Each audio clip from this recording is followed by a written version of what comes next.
the fluorescent hum of a library at 2 in the morning, the silent gap across a table where someone just said something obvious and everyone nodded. You felt it. The split second where you calculated the flaw in their logic, then decided not to speak. That gap, that silence, it's not what you think. Most people call it hesitation, doubt, or polite restraint. But here's something most people never consider.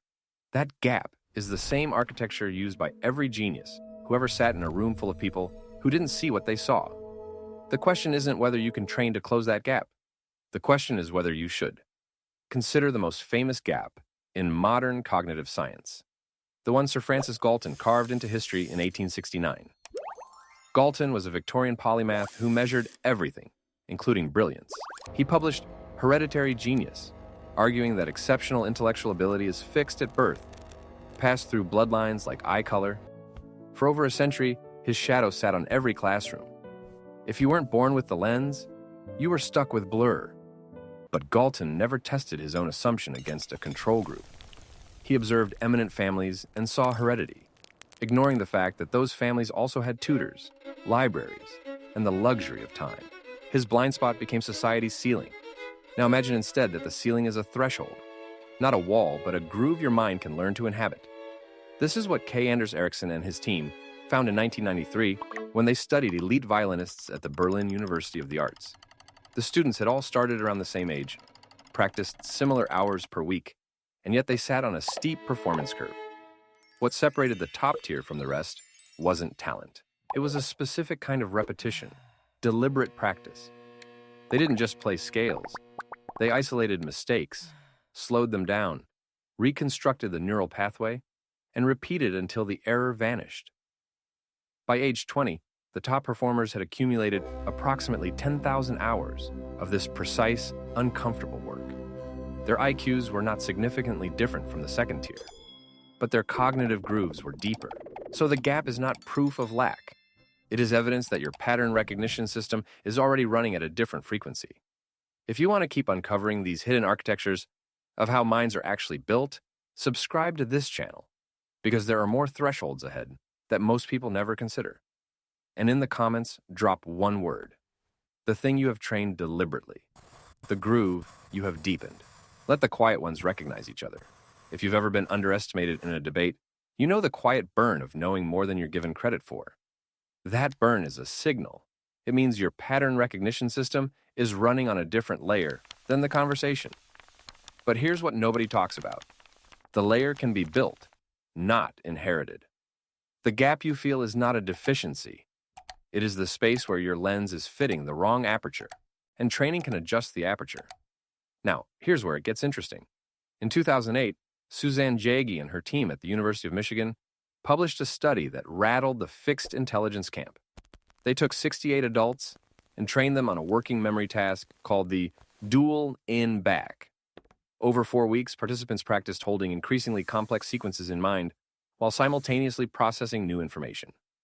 The result?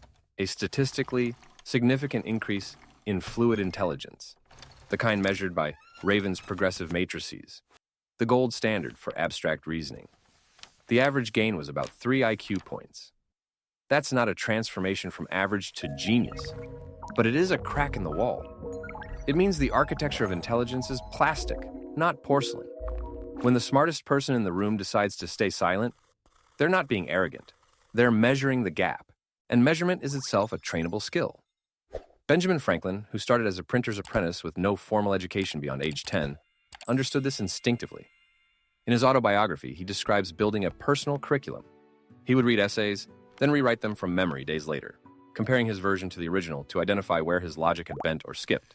He was training his cognitive OS, the filter through which he processed arguments, not the content of the arguments themselves. That filter, the one Franklin built by rewriting from memory, is a blueprint you can use, regardless of your starting point. This channel is dedicated to revealing those blueprints. Subscribe if you want to see the full architecture, not just the surface. And leave a comment. What is one argument or essay you would rewrite from memory if you had the time? Name it. Franklin became the only founding father to sign all 4 major documents of the American Revolution.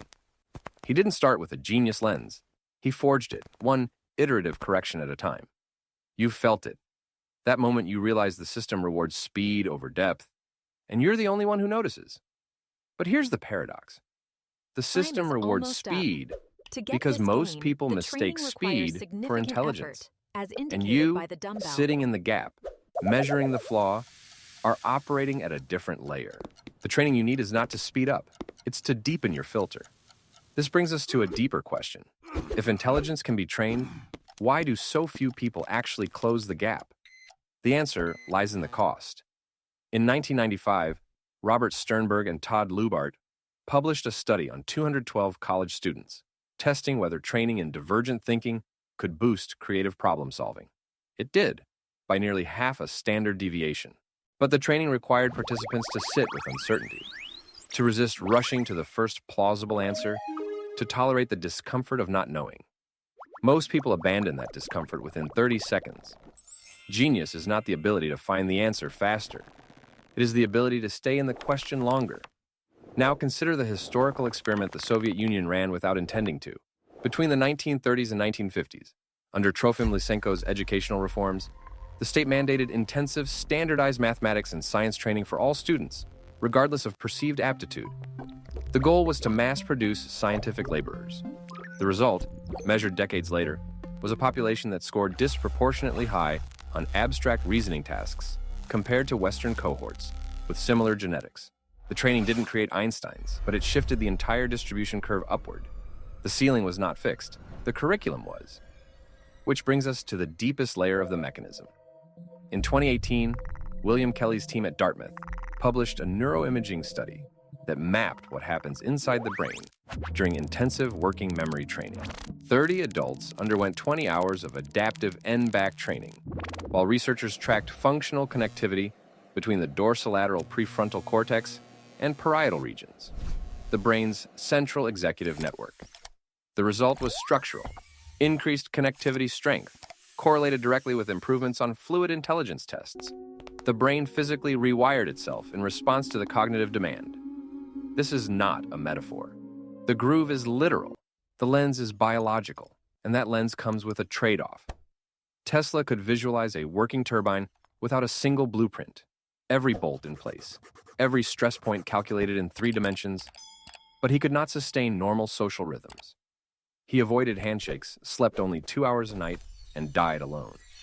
The lens that gave him depth also narrowed his aperture. This is the hidden cost of training like a genius. The sharper the filter, the more it excludes. The gap you feel in conversation is not a sign of inferior intelligence. That gap is not a deficiency. It is your lens adjusting to a different threshold. Before we close this, make the subscription decision now, so you don't miss the next reveal of what the quiet ones build in the dark. And in the comments, finish this sentence. The silence I carry is sharper than... Tell us what you are filtering. It is the natural consequence of a lens that filters signal at a different threshold than the room. Training deepens that threshold. It also deepens the silence. Here's what nobody talks about. The answer to the title question is not a simple yes or no. It is a conditional. An average person can outsmart a genius in a specific domain if they train with deliberate practice, patience with uncertainty, and a willingness to endure the social cost of a narrower lens. But the genius started training earlier, or under different conditions, or with a tolerance for isolation that the average person may not choose. The question is not whether you can. The question is whether you are willing to pay the price of the groove. You've built your own lens without realizing it, the set of things you filter out by default, because the pattern is already obvious to you. That is your training. That is your architecture. And if you have felt the gap, you are not stuck at the starting line. You are standing on a threshold. The next step is not a louder argument. It is sharper silence. Join the quiet ones in the corner, building their cathedral in the dark.